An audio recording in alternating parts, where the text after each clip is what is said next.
Late वाले sentences होंगे two types के।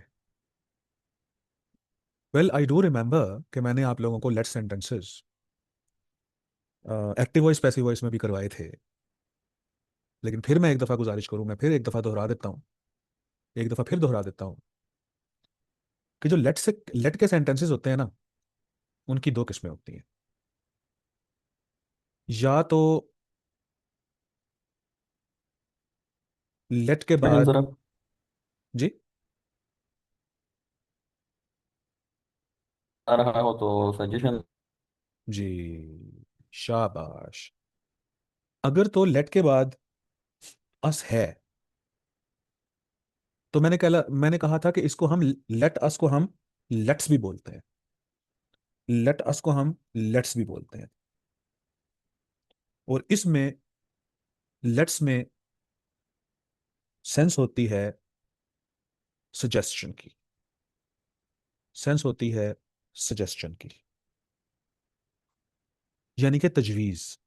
जैसे कि आओ चले, लेट्स गो, आओ पढ़ें, लेट्स स्टडी, आओ क्रिकेट खेलें, लेट अस प्ले क्रिकेट।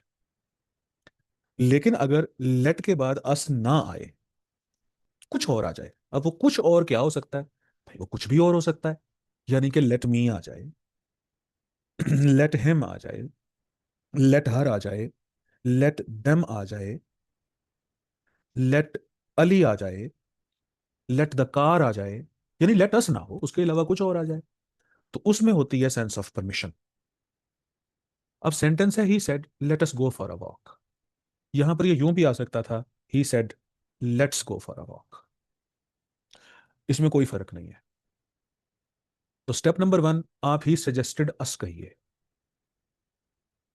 आप सजेस्टेड अस कहिए।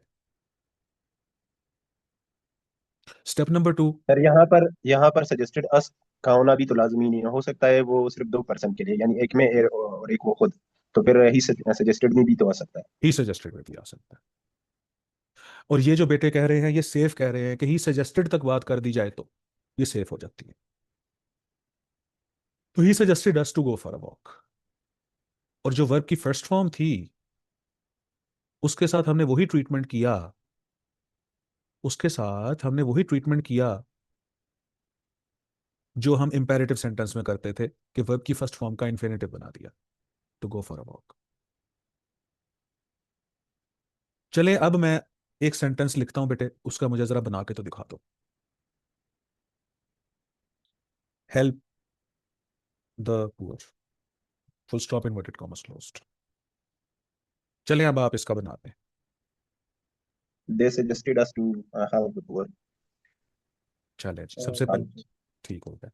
दे सजेस्टेड, दे सजेस्टेड पे जैसे अभी बेटे ने कहा है कि यहां तक भी रोक दें तो तब भी ठीक है, ये उन्होंने बहुत अच्छे। एडवाइस।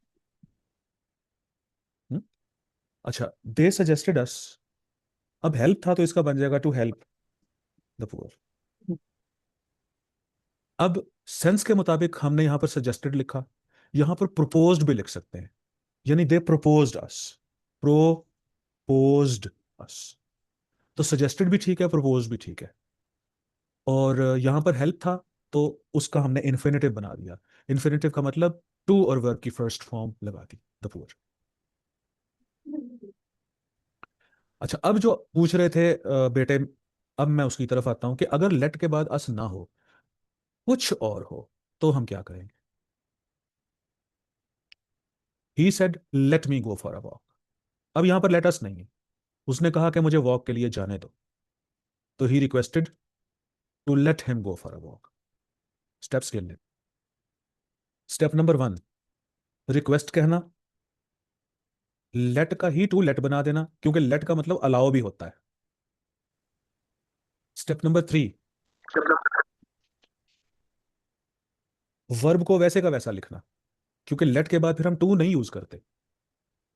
लेट से पहले तो टू आ सकता है, लेट के बाद में नहीं आ सकता। तो जो वर्ब की फर्स्ट फॉर्म थी उसको वैसे का वैसा रहने देना। मेरे बच्चे फिर समझिए आप, अगर आता है लेट के बाद अस, तो आपने जो वर्ब की फर्स्ट फॉर्म होती है ना, उसके साथ टू लगाना होता है। और अगर लेट अस ना आए तो आपने फिर वर्ब की फर्स्ट फॉर्म के साथ टू नहीं लगाना होता, आपने लेट के साथ टू लगाना होता है। मैं इनको इकट्ठा लिख के दिखाऊंगा आपको, एक मिनट ठहरिएगा जरा। देखिए, अब इकट्ठा लिखा हुआ देखिए, जहां पर जिस जगह लेट के बाद अस था तो हमने वर्ब की फर्स्ट फॉर्म के साथ टू लगाया, और अगर लेट के बाद अस नहीं था, कुछ और था, तो हमने लेट के साथ ही टू लगा दिया और वर्ब की फर्स्ट फॉर्म को नहीं छेड़ा। अब हम बात करेंगे कि किस सूरत में हम सेंटेंस को चेंज ही नहीं करते। हम सेंटेंस को चेंज ही नहीं करते कि अगर जनरल ट्रूथ या जनरल फैक्ट हो तो। ये हो गई पहली बात। The teacher said life is short. The teacher said the sun the earth revolves around the sun. The teacher said iron rusts in the air. The teacher said phosphorus glows at night. The teacher said water boils at 100 degree centigrade. अब अगर इस किस्म के facts और इस किस्म के truths बोले जा रहे हैं तो भाई आप चेंज ही ना कीजिए। तो आप लिखिए the teacher said that life is short, यूं ना कहिए दैट लाइफ वाज शॉर्ट। और कौन सी सूरत में हम बिल्कुल नहीं चेंज करते? जब आपका सेंटेंस एक से ज्यादा क्लॉजेस पर मुश्तमिल हो और एक से ज्यादा बार सेकंड फॉर्म आई हुई हो। फिर समझिए, he said comma they disturbed me when I was studying. अब यहां पर दो क्लॉजेस को व्हेन ने जोड़ा हुआ है। व्हेन से पहले भी एक क्लॉज है और वो है दे डिस्टर्ब्ड, सेकंड फॉर्म। व्हेन के बाद भी एक क्लॉज है आई वाज स्टडीइंग, ये भी सेकंड फॉर्म। तो अगर इन्वर्टेड कॉमास में यानी रिपोर्टेड स्पीच में एक से ज्यादा क्लॉजेस आए हों और हों भी वो पास्ट के क्लॉजेस, उनके अंदर टेंस भी पास्ट हो, तो आप ना मत बदलें, उन्हें भी मत बदलें। देखिए मैं आपको सर ना। यहाँ पर हम्म, सर यहाँ पर अगर इस तरह वो कहते हैं he said that disturb me when I have been studying, इसी तरह अगर कोई और टेंस आ जाए, बेशक कोई और सेंटेंस आ जाए, वो भी पास्ट में हो, वो भी पास्ट में हो, परफेक्ट हो सकता पास्ट परफेक्ट हो सकता है। बहुत अच्छा पहुंचे हैं आप, बहुत अच्छा पहुंचे हैं। ठहरो जी, पहले हम इस पे जरा गुफ्तगू करेंगे, पास्ट पास्ट कैसे जुड़ते हैं। Sentence number one, when I was sleeping, comma, नहीं नहीं, सीधा करके लिखना वैसे मैं।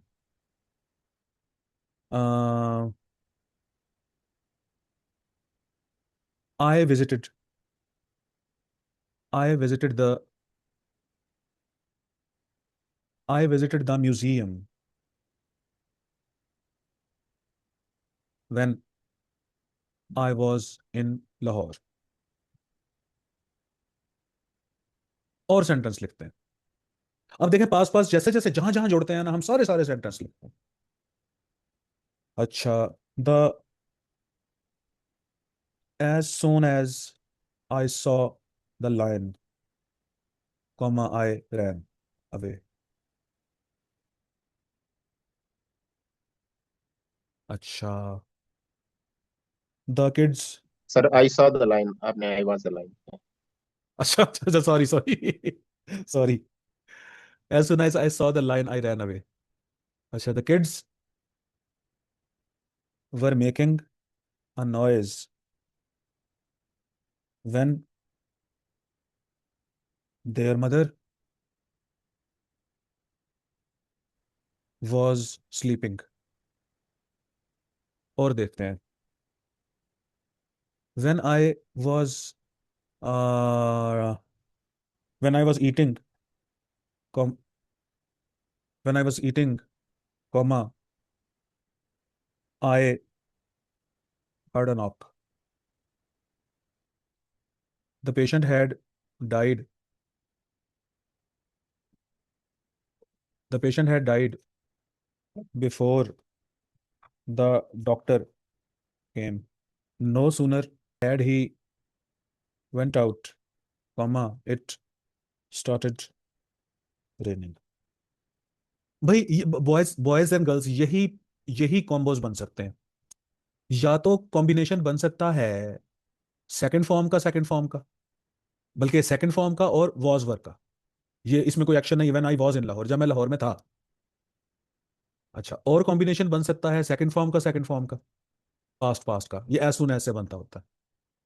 या कॉम्बो बन सकता है कंटिन्यूअस, पास्ट कंटिन्यूअस का, माजी में को काम जारी है, माजी में को काम जारी है, ये भी कॉम्बोज बनते हैं। The kids was making a noise, the kids were making a noise when there mother was sleeping. तो सेकंड फॉर्म का एक कॉम्बिनेशन ये बन सकता है। फिर कंटिन्यूअस का सेकंड फॉर्म से भी बन सकता है। ये डिफरेंट सिचुएशंस है ना, यहां भी माजी में एक काम जारी था, यहां में भी माजी में एक काम जारी था। The kids were making a noise when there mother was sleeping.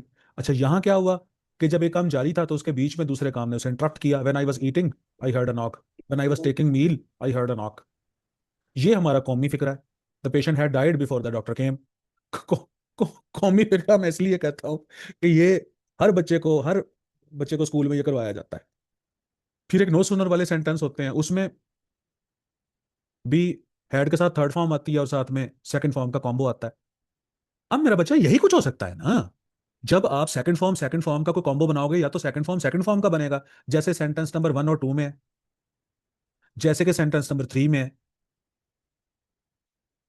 जैसे कि ये जैसे सेंटेंस नंबर 4 में है। या हेड और थर्ड फॉर्म के साथ बनेगा वो। अच्छा, और भी बन सकता है। ठहरो ठहरो ठहरो, एक बात और जहन में आई। एक मिनट, वो कौन सा था थर्ड कंडीशनल?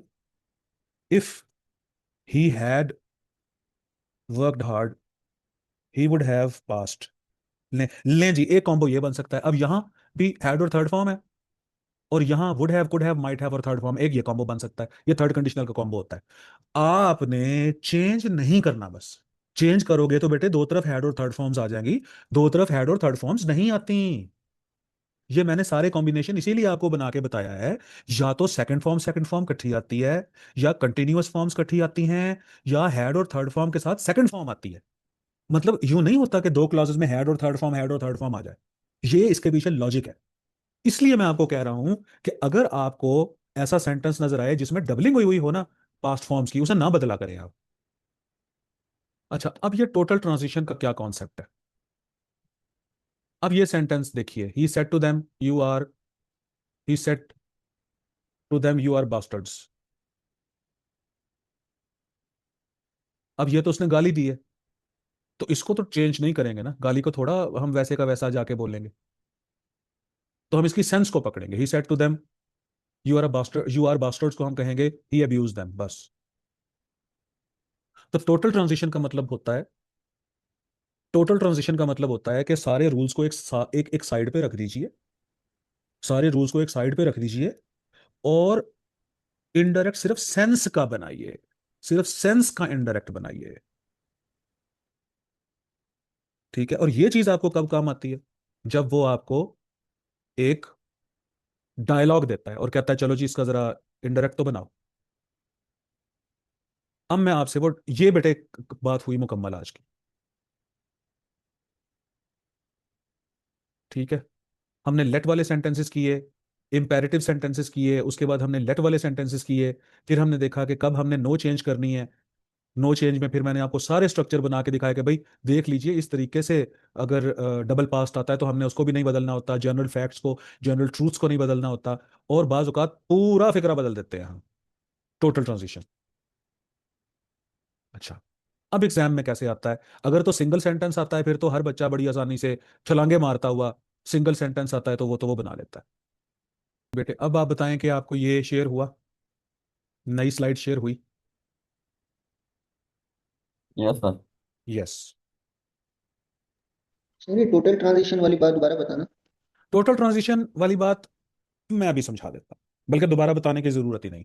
अब हम डायलॉग की जब हम करेंगे ना, इनडायरेक्ट जब हम करेंगे, तो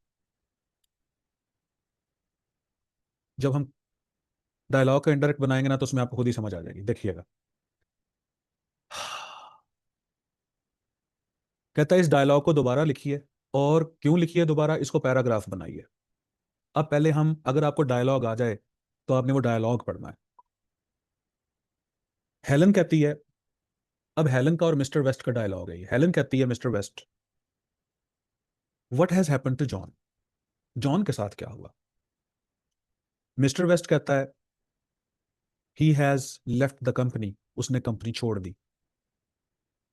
हेलन कहती है why he has done that, उसने क्यों किया ऐसा? मिस्टर वेस्ट कहता है बिकॉज ही वॉज लेजी, क्योंकि वो सुस्त था। हेलन कहती है has he found another job, क्या उसे कोई नई जॉब मिली? मिस्टर वेस्ट कहता है yes, he is working in a film company, वो फिल्म कंपनी में काम कर रहा है। हेलन कहती है what is his salary like, उसकी सैलरी कितनी है? What is his salary like, उसकी सैलरी कितनी है? मिस्टर वेस्ट कहता है I think he earns quite a lot. फिर हेलन कहती है does he like the new job, और मिस्टर वेस्ट कहता है आई डोंट नो। तो बेटे ऐसा अगर डायलॉग आ जाता है और वो आपसे कहता है कि चलो ना, चलो अब इस चलो अब इस डायलॉग को, इसका इंडायरेक्ट भी बनाओ और इसे पैराग्राफ की सूरत में लिखो, तो मैंने इंडायरेक्ट बनाया है, पैराग्राफ हम बाद में इसको जोड़ जोड़ के हम पैराग्राफ बना लेंगे। अच्छा, अब हेलन कहती है मिस्टर वेस्ट से what has happened to John. अब देखें इसका कैसे बनाया मैंने। Helen asked Mr West, Helen ने मिस्टर वेस्ट को कहा, क्वेश्चन था क्योंकि, तो WH फैमिली को वैसे का वैसा उतार लिया। यहां पर व्हाट हैज हैपेंड था, व्हाट इज हैपेंड तो हो नहीं सकता ये, तो ये मैंने बना दिया what had happened to John. वही स्टेप्स अपनाए जो कि हम इस्तेमाल करते हैं, जो कि हम पढ़ के आए हैं।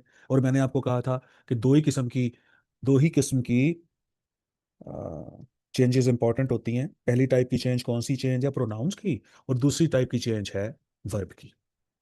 अच्छा, हेलन कहती है Mr West what has happened to John, इसका देखें डायरेक्ट कैसे बनाया मैंने। मिस्टर वेस्ट कहता है he had left the company, Mr West replied. यहां मैंने सेड नहीं लिखा। अब क्यों सेड नहीं लिखा? अब कि भाई मैंने डायलॉग को पैराग्राफ की सूरत में भी तो चेंज करना है ना। अगर तो ये एक फिक्रा होता तो फिर मैं सेड लिख देता, टोल्ड लिख देता। लेकिन उसने सवाल पूछा है तो मुझे रिप्लाइड लिखना चाहिए था ना। Replied that he had left the company. देखिए यहां हैज लेफ्ट था, उसके बाद हैड लेफ्ट आ गया। अच्छा, हेलन कहती है why has he done that. फिर मैंने लिखा हेलन इंक्वायर्ड। अब मैंने फिर आस्क क्यों नहीं लिखा? यहां पर आस्क मैं लिख सकता था, लेकिन मैंने आस्क इसलिए नहीं लिखा कि क्योंकि उसने कहा कि पैराग्राफ बनाओ, उसने कहा कि इनडायरेक्ट भी बनाओ और पैराग्राफ भी बनाओ, और पैराग्राफ में लफ्जों की रेपिटेशन नहीं होती। देखो मेरा बच्चा, ये तो मैंने आपको सिखाने के लिए अलग अलग लिखा हुआ है ना। जब इस डायलॉग का पैराग्राफ बनेगा वो तो डिफरेंट बनेगा। इन सब जो रेड कलर वाली लाइंस है इसको जोड़ देंगे हम। Helen inquired why he had done that. Mister, अच्छा अब यह यहां मैंने क्या किया, व्हाई वैसे का वैसे नीचे उतर आया। हैज ही डन दैट का देखे मैंने सादा फिक्रा बनाया, ही had done that, he had done that. और यहां हैज था, उसका पास में हैड बन गया।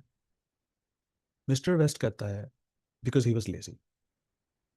Mister West said because he had been lazy, ये भी ठीक है। या Mr West said that his laziness had been the reason. अब आलियान यहां पर आप चेक करो, ये है टोटल ट्रांजिशन। टोटल ट्रांजिशन का मतलब होता है सेंस के मुताबिक चेंज करना। मिस्टर वेस्ट कहता है बिकॉज ही वॉज लेजी।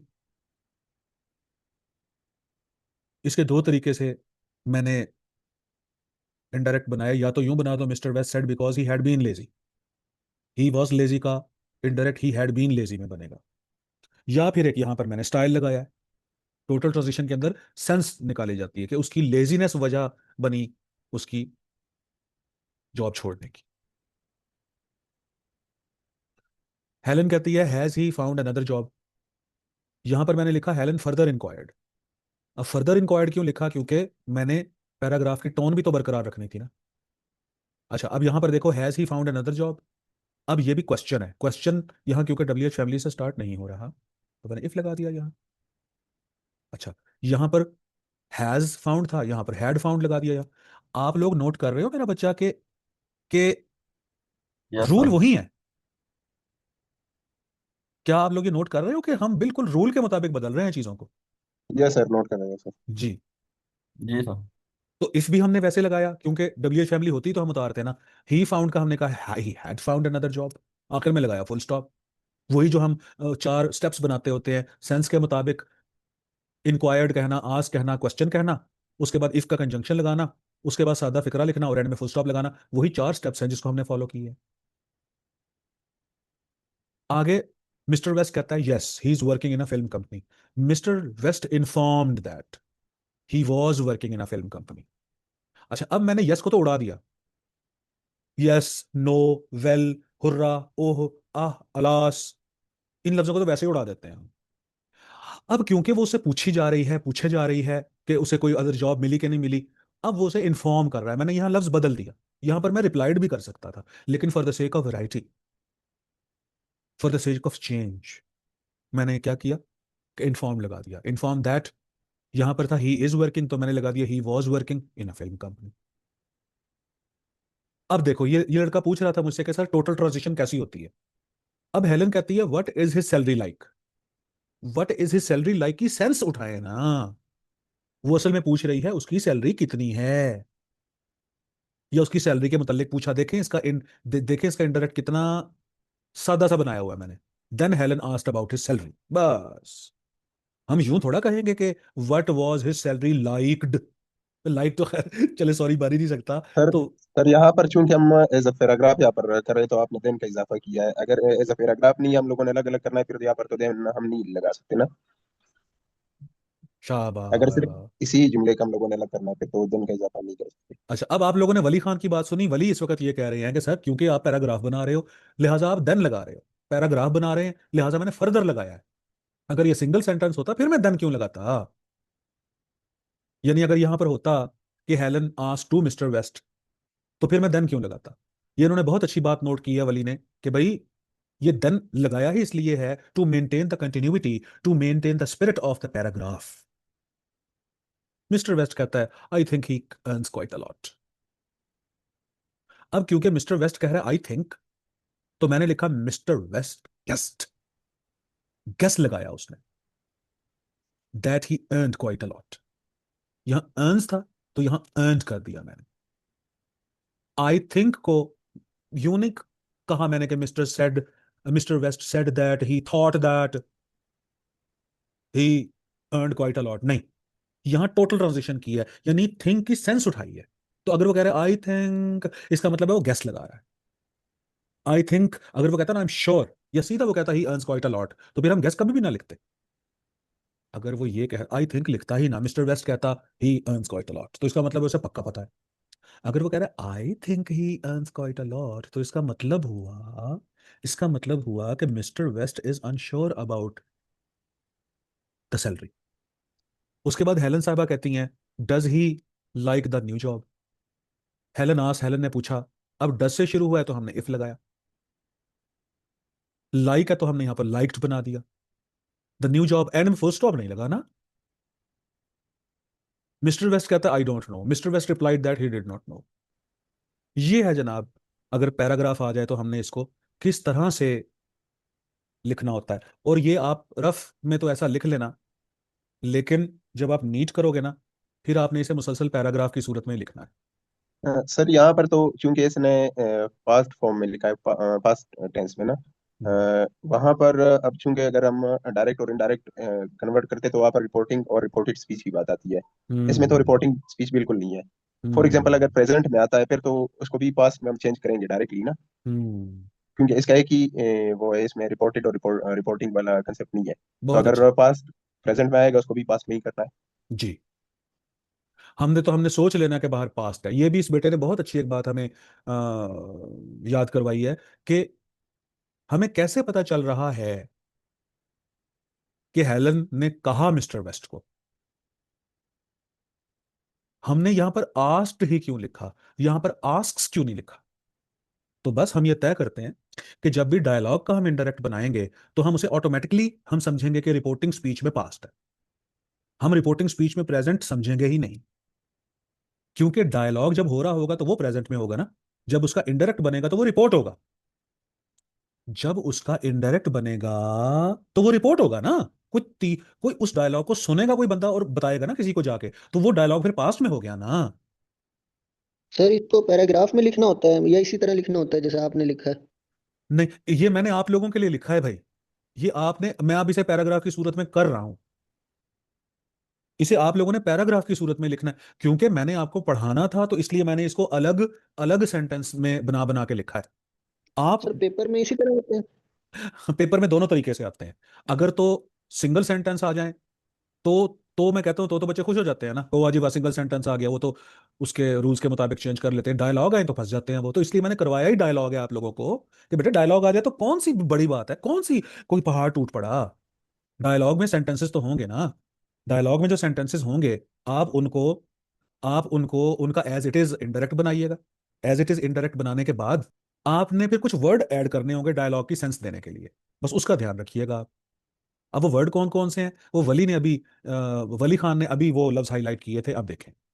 अब ये पैराग्राफ बनाया है मैंने। Helen asked Mr West what had happened to John. Mr West replied. ये मेरा पहला वर्ड है जो कि डायलॉग की सेंस दे रहा है। Replied that he had left the company. Helen inquired. ये इंक्वायर्ड मैंने फिर क्यों लिखा, ये भी डायलॉग की सेंस के लिए, कि पहले क्योंकि आस्क लिखा हुआ था, तो लिहाजा रेपिटेशन ना हो, तो मैंने लिखा inquired. Why he had done that, Mr West said because because because नहीं, बिकॉज तो पहले से मौजूद है, because he had been lazy. Helen further question. अब मैंने फिर फर्दर क्वेश्चन, मैंने सादा सादा आस्ट नहीं लिखा यार, आस्ट तो नहीं लिखा, मैंने फर्दर क्वेश्चन लिखा। If he had found another job, Mr West inform that. यहां पर मैंने इन्फॉर्म्ड लिखा। He had sorry he was working in a film company. फिर मैंने देन ऐड किया। इसके बारे में वली ने कहा था कि देन आपने इसीलिए लगाया है कि पैराग्राफ की सेंस बने। Then Helen asked about his salary. अब आस्क्ड अबाउट हिज सैलरी, ये है वो टोटल ट्रांजिशन।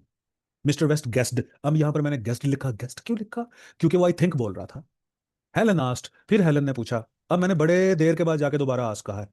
एक शुरू में आस्क कहा है, एक बाद में आस्क कहा है, कि ताकि वो पैराग्राफ में अगर रेपिटेशन हो जाए ना तो गंदा लगता है पैराग्राफ। मिस्टर वेस्ट रिप्लाइड, और मिस्टर वेस्ट ने रिप्लाई किया, आंसर्ड कर दे, मिस्टर वेस्ट ने आंसर किया that he did not know. या टोटल ट्रांजिशन बनानी है तो इसका बना दो, mister West showed his ignorance about it. जहां वो कह तो रहा है सर ये मिस्टर। जो वर्ड सर ये जो वर्ड्स लिखने हैं हमने ऐड करने पैराग्राफ में, ये मतलब सेंटेंस की सेंस से के मुताबिक करने के, जो सेंटेंस सेंस दे रहा होगा उस हिसाब से? जी हुजूर। बस इसमें यह ध्यान में रखिएगा कि बार बार एक लफ्ज रिपीट ना हो। आस बार बार ना कहें, कहीं आस्ट कह दें, कहीं क्वेश्चन कह दें, कहीं इंक्वायर्ड कह दें, कहीं आंसर्ड कह दें, कहीं रिप्लाइड कह दें। ट्रांजिशनल वर्ड जोड़ने लगाने पड़े हैं तो वो लगा दें। जैसे यहाँ पर देन मैंने लगाया, मैं यहाँ पर फर्दर मोर कॉमा यूं भी लगा सकता था, furthermore comma Helen asked about his salary. मैं आफ्टरवर्ड्स लगा देता यहाँ पे, afterwards comma Helen asked about his salary. यानी हम ये टोटके इसलिए यूज करते हैं कि एक पैराग्राफ की सेंस बने। अगरचे इसमें दोहरा दोहरा काम है, लेकिन बेटे कोई दोहरा काम नहीं है यार, क्या इशू है इसमें। बिल्कुल सिंगल सेंटेंस का जिस तरह इंडायरेक्ट बनाते हैं वैसे ही आपने इंडायरेक्ट बनाना है, वैसे ही आपने इंडायरेक्ट बनाना है। सिर्फ और सिर्फ पैराग्राफ की स्पिरिट, पैराग्राफ की सेंस को उजागर करने के लिए आपने कुछ वर्ड्स की रेपिटेशन से बचना, बस। तो क्यों इससे डरना, क्यों पैराग्राफ से डरना। खुल के किया करो इसका, और इसमें टोटल ट्रांजिशन के भी बड़े खुले चांसेस होते हैं। आज के लिए मुझे इजाजत दें।